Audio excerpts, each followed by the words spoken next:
March 1943. 28,000 feet above the English Channel, Lieutenant Robert Henderson gripped the controls of his B-17 bomber, watching ice crystals form on the windscreen. Below him, in the nose of the aircraft, the most sophisticated piece of military technology in the Allied arsenal, hummed and clicked inside its protective housing, the Norden Bombsight. America's $15,000 answer to precision aerial bombardment. Every pilot in the 8th Air Force had been told the same thing during training. This device could drop a bomb into a pickle barrel from 4 miles up, or so the instructors claimed with absolute confidence. Today would be Henderson's 42nd mission over occupied Europe, and he knew better than to believe that promise. The Norden was brilliant, revolutionary even, a masterpiece of mechanical engineering that represented years of development and millions of dollars in investment. But it had one persistent, maddening flaw that no engineer at Carl Norden Incorporated seemed able to fix, a problem that had frustrated bombardiers and maintenance crews since the device entered service.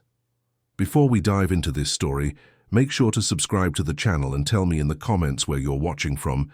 It really helps support the channel. What Henderson and thousands of other airmen didn't know was that the solution to their problem was already being implemented across training facilities in the United States, discovered not in a laboratory or engineering facility, but by a 52-year-old janitor named Frank Kowalski, whose formal education had ended at 8th grade when his family needed him to work. His absurdly simple fix, born from watching technicians struggle day after day with the same recurring issues, would transform the accuracy of American aerial bombardment and save countless lives, all because he paid attention to something everyone else had learned to ignore.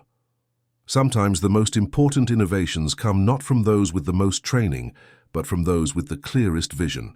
The Norden Bombsight represented the pinnacle of 1930s mechanical engineering, a device so complex and advanced that it seemed almost magical to those who first encountered it.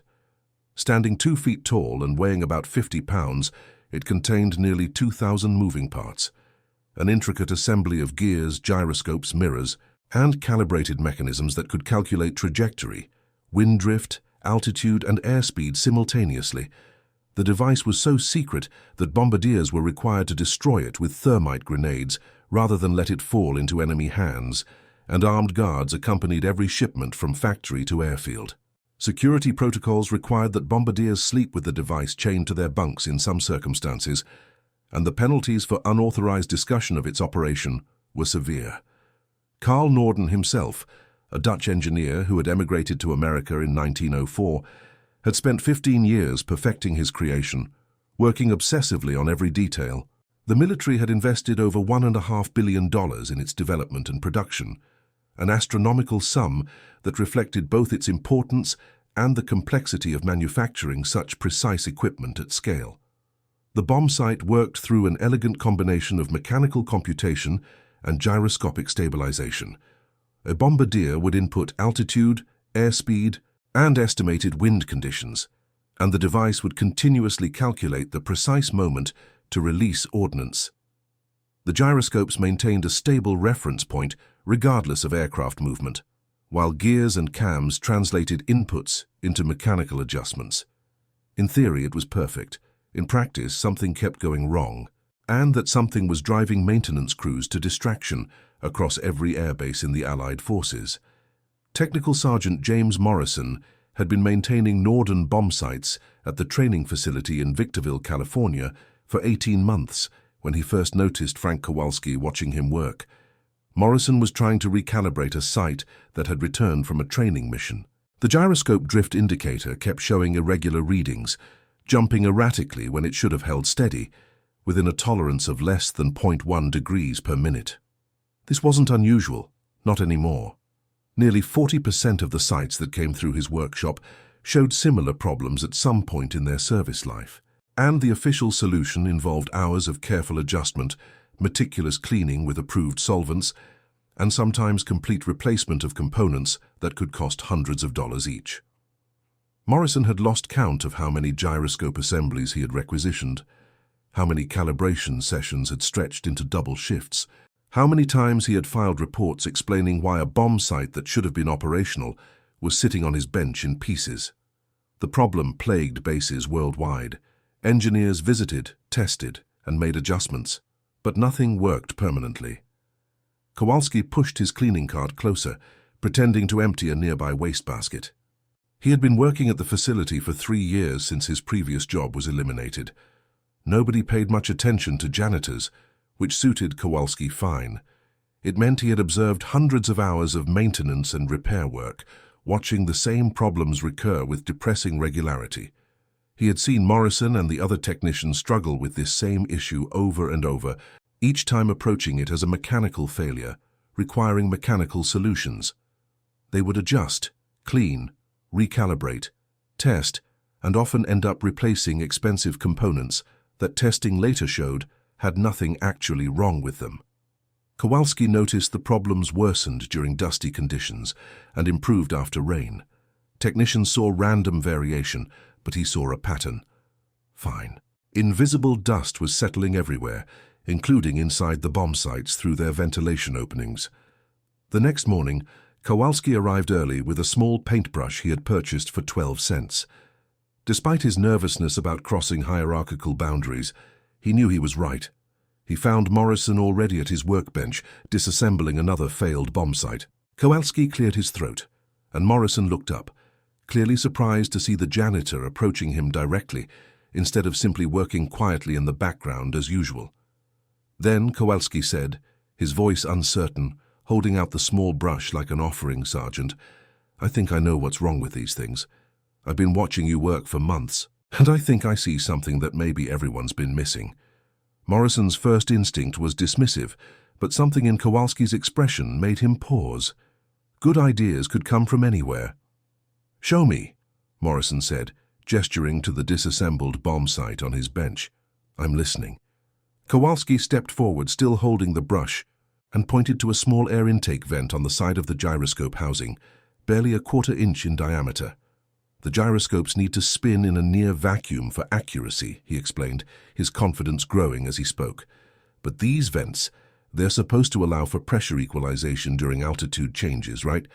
The problem is they also let in dust, incredibly fine dust that you can't see without the right light. I've been cleaning this building for 3 years, and I know how much dust is in the air here, even when you can't see it. The desert wind brings it in through every crack and seam." Morrison frowned. He had never considered dust infiltration. Official protocols focused on mechanical problems, not environmental factors. Kowalski continued. "Compressed air pushes dust deeper. Solvents move it around. The dust settles on gyroscope bearings, adding microscopic weight that throws off calibration at altitude." He held up the small brush, its bristles catching the fluorescent light overhead.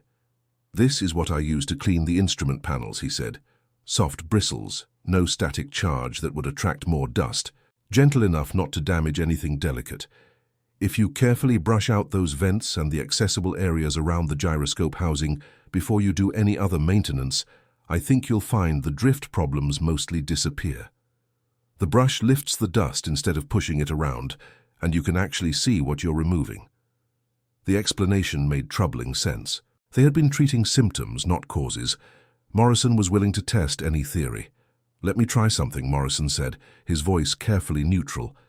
He retrieved a narrow-beam flashlight from his toolkit and shone it into the vent Kowalski had indicated, angling the light to maximize visibility. In the concentrated beam he could see it, a fine layer of dust coating the interior surfaces. So thin it was nearly invisible under normal lighting, but clearly present, once you knew to look for it. The dust had a slightly reddish tinge, characteristic of the desert sand that surrounded the base. Morrison felt a mixture of embarrassment and excitement. How had they missed this? How had dozens of trained technicians, equipped with the best tools and official procedures, overlooked something so fundamental? He found the same dust everywhere. Kowalski was right, the evidence had been there all along. Morrison quietly tested 6 problematic bomb sites using the brush technique. The process took 15 minutes per unit. Then he ran calibration tests. 5 of the 6 showed immediate and dramatic improvement.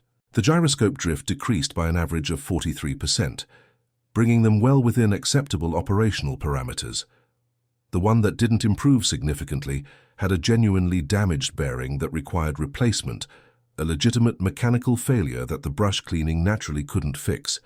But even that one performed better after the cleaning, suggesting that it had suffered from both contamination and component damage. Morrison ran additional tests, checking the units again after 24 hours, and then after a week. The improved performance persisted. Whatever the brush was doing, it was working. Morrison documented everything meticulously. The data was undeniable. He took his findings to Captain Edward Thornton, the officer in charge of the maintenance division, a career military man known for his by-the-book approach and intolerance for anything that smacked of improvisation. Morrison was prepared for skepticism, possibly for disciplinary action for deviating from approved procedures. Instead, Thornton surprised him. Thornton listened, examined the data, and questioned Kowalski directly about his observations. Kowalski explained the dust patterns and weather correlations. Thornton was silent for a moment after Kowalski finished. Then he said something that Morrison would remember for the rest of his life. "Gentlemen, this might be the most cost-effective solution to a military problem I have encountered in 20 years of service. If you're right, and the data suggests you are, we need to implement this immediately across all facilities. But we need to be absolutely certain. Sergeant Morrison, I'm authorizing expanded testing. I want this technique applied to every bomb site that comes through this facility for the next month. Document everything. If the results hold up, we'll take it to higher command." Over the next month, maintenance crews applied the brush cleaning technique to every bomb site that came through the Victorville facility, both new units arriving from the factory and those returning for recalibration. They documented everything, creating comparison data between the old maintenance protocols and the new approach. Other technicians, initially skeptical, became converts as they saw the results. The brush cleaning worked consistently and dramatically. The results were stunning. Bomb sites that received the brush cleaning before standard maintenance showed a 51% improvement in accuracy during test bombing runs. Equipment that had required frequent recalibration now remained within specification for twice as long. The rate of complete gyroscope failures dropped by 37%, saving thousands of dollars in replacement parts. Bombing accuracy in training missions improved markedly, with bombardiers reporting that their equipment felt more responsive and stable. The time required for maintenance dropped significantly, meaning more bomb sites could be kept in service at any given moment. Major General Harold Reynolds, commanding officer of the Training Command, read Thornton's comprehensive report with growing amazement. He was a man who had spent his entire career in military aviation, who had witnessed incredible technological advances and innovative solutions to complex problems. But this was different. The military had spent millions trying to improve bomb site performance through engineering modifications, enhanced training programs, and stricter quality control in manufacturing. Teams of experts had analyzed every aspect of the device's operation, looking for ways to enhance its reliability and accuracy. And the solution had been discovered by a janitor with a paintbrush, someone with no formal engineering training, who had simply paid attention to what was actually happening, rather than what should theoretically be happening. Reynolds called a meeting with representatives from Norden Incorporated and the Army Air Force's Technical Division. He wanted the brush cleaning technique implemented across all maintenance facilities immediately, but he also wanted to understand how such a simple problem had gone unnoticed for so long. The meeting was tense. Nobody wanted to admit that they had overlooked something so fundamental, that years of expert analysis had missed what a janitor had spotted in a few months of observation.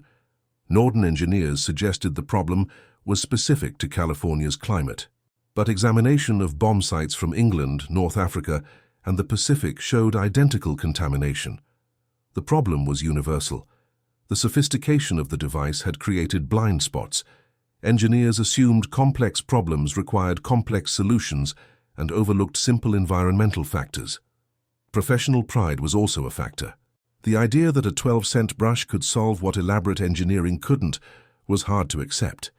But Kowalski simply observed reality without theoretical assumptions.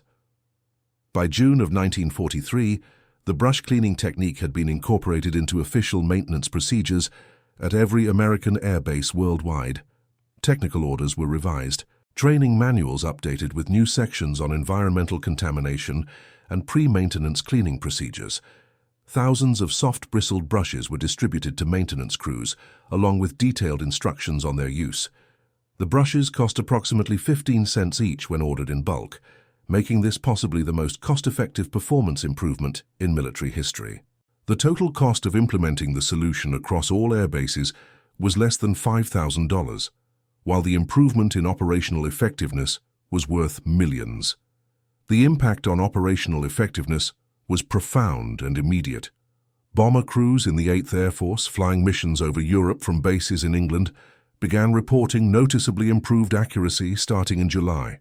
Pre-mission calibration tests showed more consistent results, with fewer devices requiring extensive adjustment or last-minute replacement.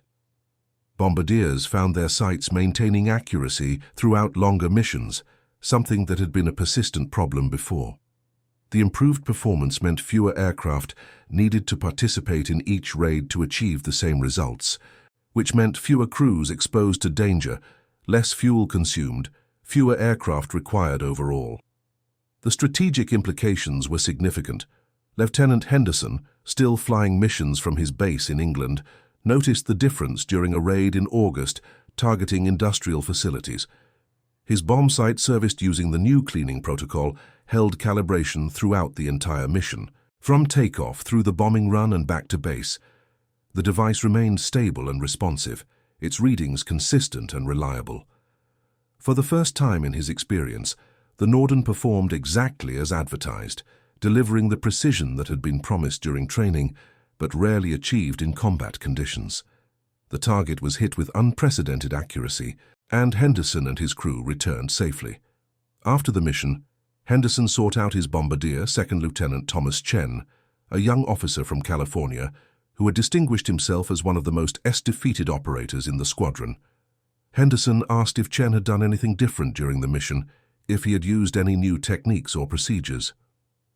Chen shook his head, then mentioned casually that the maintenance crews had implemented some new cleaning procedure before the mission, something about brushing out dust before calibration.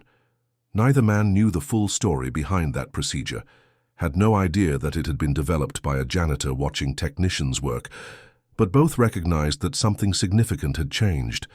Their equipment worked better, performed more reliably, and that meant they had a better chance of completing their missions and surviving to fly again. Frank Kowalski received official recognition for his contribution in a small ceremony at the Victorville facility on a warm September afternoon.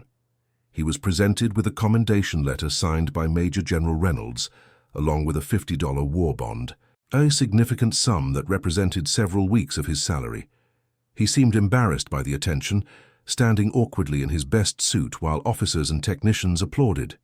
He insisted repeatedly that he had simply pointed out something obvious, that anyone could have noticed the same thing if they had been paying attention.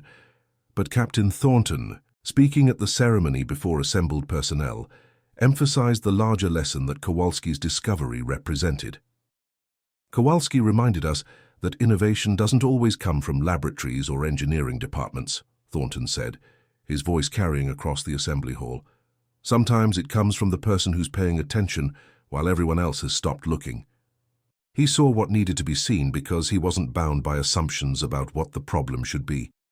He didn't have theories about gyroscopic precision or mechanical tolerances.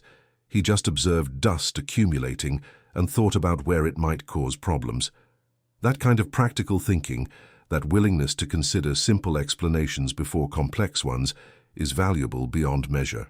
We should all aspire to see as clearly as Mr. Kowalski sees. The story spread through military circles, becoming a powerful example in leadership training. It reminded everyone that expertise could create blind spots and that simple observations sometimes solved complex problems. Morrison gave Kowalski permanent access to observe operations. Over time, Kowalski identified other improvements, and their collaboration became a model for cross-rank cooperation.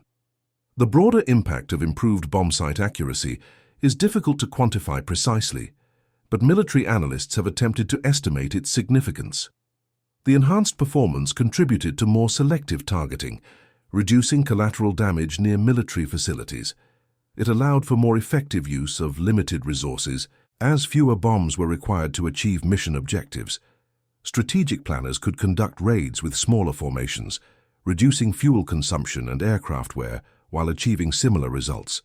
Every percentage point of improved accuracy translated into measurable benefits across multiple dimensions of air operations. Conservative estimates suggest that the improved accuracy, combined with other tactical improvements developed during the same period, contributed to shortening the European conflict by several weeks, though such calculations are necessarily speculative and depend on numerous assumptions.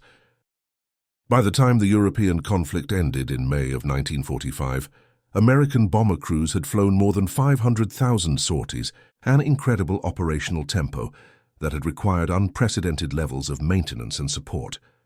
The Norden Bombsight, with its new maintenance protocols including the brush cleaning technique, had been used in the vast majority of those missions.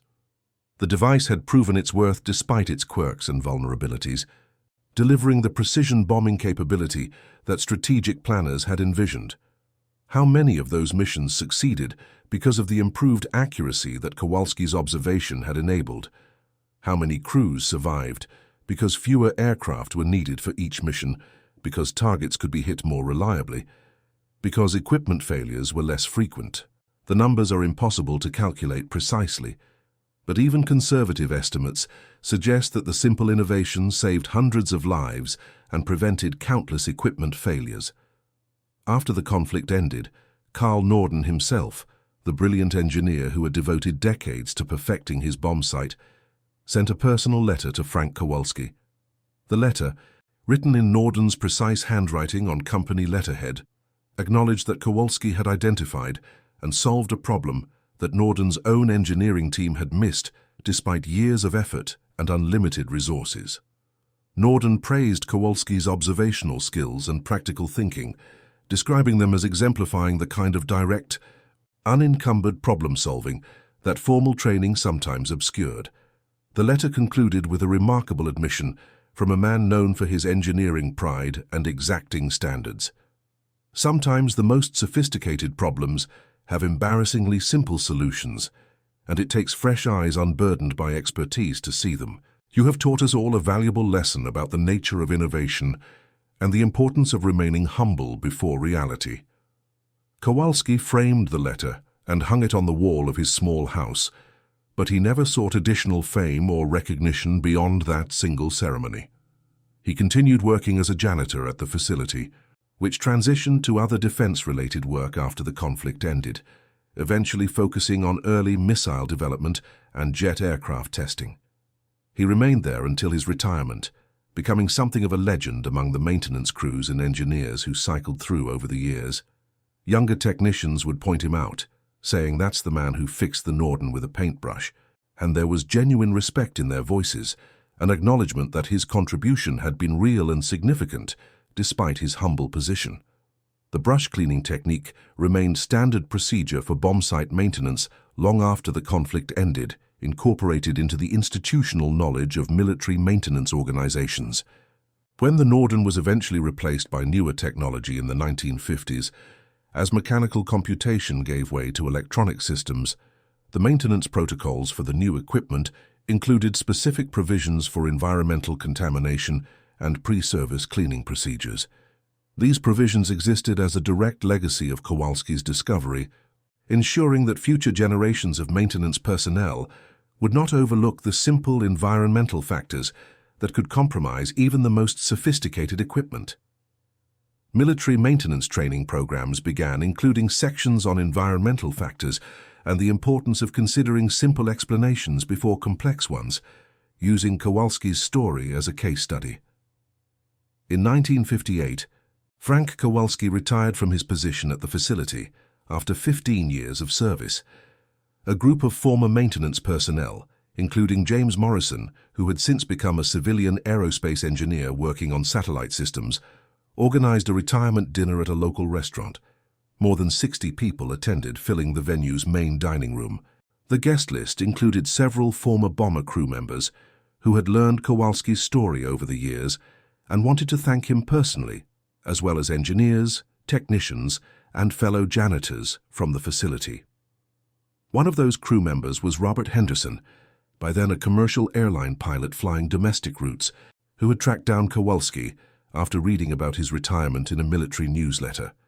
Henderson stood up during the dinner and shared his experience with the improved bombsight performance, describing how the equipment had finally lived up to its promise during his last missions over Europe. He talked about the confidence that reliable equipment gave to crews, how knowing that your instruments would work as intended made an already dangerous job feel slightly less terrifying. He concluded with words that brought tears to Kowalski's eyes and silenced the room. "You probably saved my life," Henderson said simply, his voice thick with emotion. "You definitely saved a lot of lives, both by improving accuracy and by making missions more efficient. And you did it by paying attention when it mattered most, by having the courage to speak up, even when you had every reason to stay silent. That's a kind of heroism that doesn't get parades or medals, but it's just as real and maybe more important than the kind that does. On behalf of everyone who flew with equipment you helped perfect, thank you." The story of Frank Kowalski and the bombsight brush has been documented in several military history archives and engineering case studies. It appears in textbooks on quality control, innovation management, and military logistics, usually as an example of user-driven innovation or the value of diverse perspectives in problem-solving. The original brush that Kowalski used for his first demonstration was eventually donated to the Smithsonian Institution's National Air and Space Museum, where it resides in the collection storage, though it is rarely displayed publicly. A small placard accompanying it reads, "Tool used by civilian maintenance observer Frank Kowalski to identify and resolve critical performance issue with Norden Bombsight, 1943. Simple cleaning technique improved operational effectiveness by approximately 50% and was adopted as standard procedure across all services." Perhaps the most fitting memorial to Kowalski's contribution came from an unexpected source years later. In 1962, when the Air Force was developing training protocols for intercontinental ballistic missile maintenance, sophisticated systems that represented the cutting edge of Cold War technology, the lead engineer included a specific directive in the operations manual. It stated that maintenance personnel should regularly consult with all individuals who interact with the equipment, regardless of their formal role or rank, because critical observations can come from anyone who pays careful attention. The engineer, a man named David Sullivan, who had been a young lieutenant at Victorville in 1943 and had witnessed Kowalski's demonstration firsthand, added a footnote to that directive. It referenced Maintenance Technical Order 4732B, the document that had incorporated Kowalski's brush cleaning technique into official procedures, and included a single sentence that captured the essence of what Kowalski had taught. Never assume that expertise makes you wise, or that wisdom requires expertise. Frank Kowalski passed away peacefully in 1976 at the age of 85, surrounded by family in the same modest house where he had lived for 4 decades. His obituary in the local newspaper mentioned his service during the conflict years, but didn't detail his contribution to bombsight maintenance, a story that most of his neighbors never knew.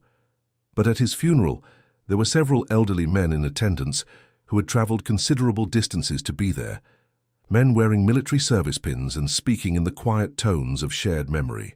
They were former maintenance personnel and aircrew members who knew exactly what Frank Kowalski had accomplished and what it had meant, not just to them personally, but to the broader course of history. The lesson of Kowalski's innovation extends far beyond military maintenance or even the specific context of the Second World War. It speaks to fundamental questions about how organizations learn, how innovation actually happens in practice rather than in theory, and who gets to contribute to solving important problems. The fact that a janitor with an 8th grade education could solve a problem that had stumped trained engineers with access to unlimited resources says something profound about the nature of expertise and observation, about the blind spots that specialized knowledge can create, and about the value of diverse perspectives in tackling complex challenges. Kowalski wasn't smarter than the engineers who had designed and maintained the Norden Bombsight.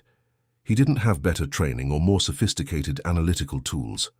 What he had was a different perspective shaped by his daily work, freedom from the assumptions and theoretical frameworks that expertise sometimes creates, and the courage to speak up when he saw something that needed fixing.